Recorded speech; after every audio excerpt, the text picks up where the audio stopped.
Bem, o contexto pandêmico, ele realmente reconfigurou totalmente as nossas...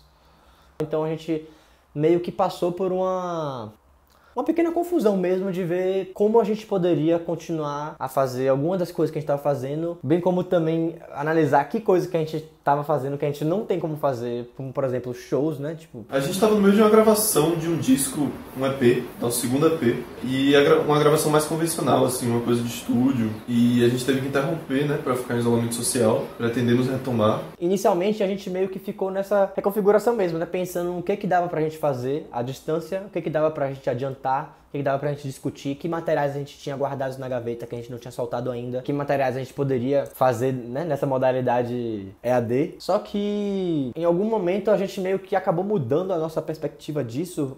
Mas aí, enquanto a gente ficava em isolamento social, acabou que a gente fez outro disco com essa proposta, né? A gente descobriu que a gente poderia fazer um som, fazer música, fazer gravação em isolamento, cada um com suas condições e tentando dar nossos pulos, assim. A gente teve um convite para fazer uma participação numa coletânea da Bug Records, que é um selo da Califórnia que tem, enfim, uma subsidiária no Chile. A gente já tinha uma relação, já participou de um compilado lá com a galera do Chile, para enviar uma música ligada ao contexto da pandemia, ao contexto da quarentena, ao contexto de ficar em casa, enfim. E aí foi nessa que a gente acabou falando, poxa, a gente poderia então tentar gravar alguma coisa, né? E aí isso foi interessante, de a gente descobrir novas formas de colaborar, novas formas de fazer, né, de fazer produção de áudio. Enviamos um mix pra eles e a gente falou, poxa, esse resultado tá bem diferente do que a gente costumava fazer e, na verdade, tá bem legal, né? A gente começou a gostar das coisas que a gente fez. Não poder se encontrar fez com que, não só com que cada um explorasse ideias individuais e que depois elas se juntavam de uma forma bem doida, né? Até porque se você faz algo X e o fulano faz algo Y, se você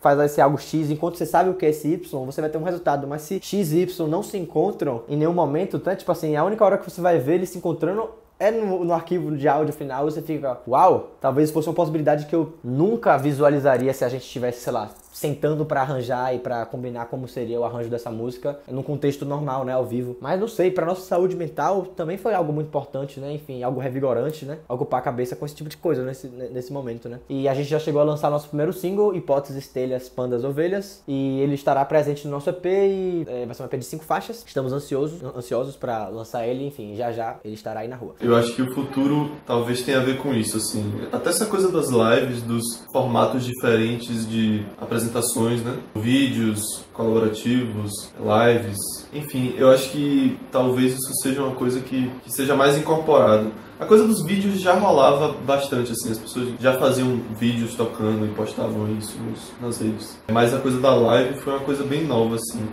que estourou, né? Que a gente não tem explorado tanto, mas eu acho que tem um potencial forte, talvez, não sei. Aqueles shows também americanos e não sei onde, que a galera vai de carro, né, fazendo aquela coisa do drive-in. Outras casas de show também no exterior em que as pessoas, né, estão assistindo shows afastadas umas das outras com a máscara personalizada do evento e tudo mais, enfim. Mas para além disso, eu não sei, eu vejo um impacto, assim, profundo e até meio entristecedor, né? Por exemplo, como é que as casas de show estão se sustentando agora? Na realidade, muitas não estão, né? Aqui em Salvador, por exemplo, estão literalmente fechando as portas. Desde antes da pandemia já estavam, então...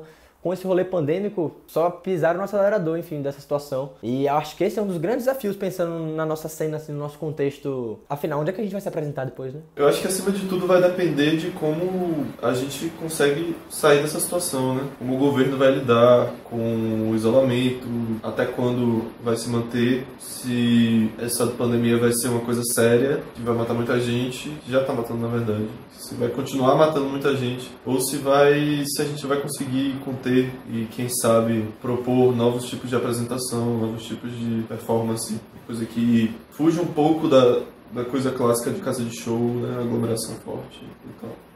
Isso, na verdade, revela bastante como é necessária e urgente uma ação mesmo emergencial ligada ao setor cultural, e eu falo isso pensando mesmo numa escala nacional. Sobre o futuro do país e da cultura, eu acho que isso vai depender muito, né, de como os desdobramentos políticos se dão, porque o que acontece é que a gente tem, por exemplo, a família do presidente sendo investigada, coisas que podem chegar até ele, né, ele sofrendo uma derrocada política enorme, assim, perdendo tendo um apoio bem grande da maioria da população, eu diria. Desdobramentos que podem levar, por exemplo, até a cassação da chapa dele, né, em novas eleições. Isso já muda um pouco as coisas, talvez. Talvez com novos ministros, um novo governo, a gente possa talvez progredir um pouco no sentido de cultura, financiamento de projetos relacionados à cultura, patrimônio. Né? Talvez a lei emergencial da cultura consiga segurar as pontas de alguma forma. Eu espero que sim, mas é necessário um pouco de urgência para lidar com isso, sabe? Porque, enfim, já tem casas que estão fechando. É meio previsível, mas se continuar do jeito que tá, não vai ser um cenário interessante para a cultura.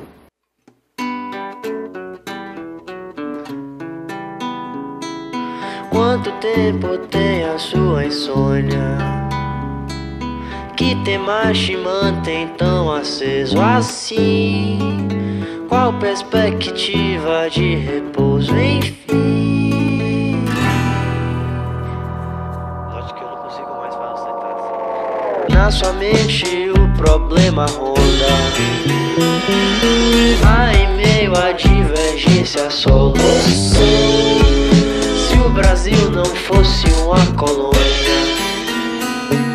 se os homens fossem um pouco mais sãos,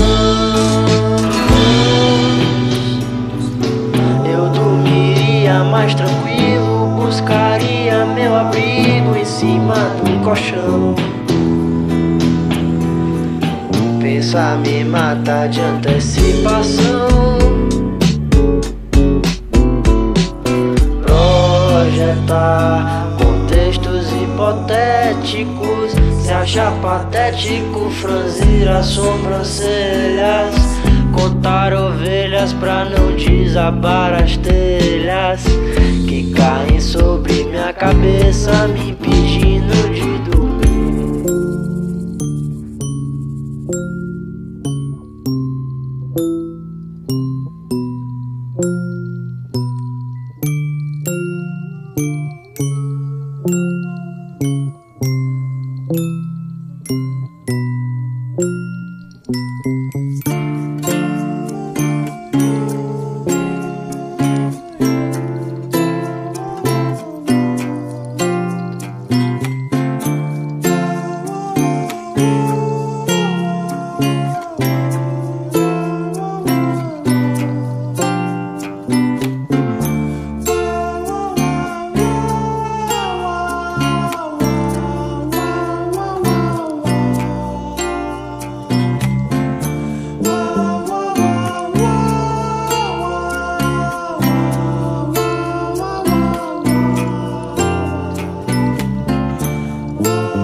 É pra fazer até tudo?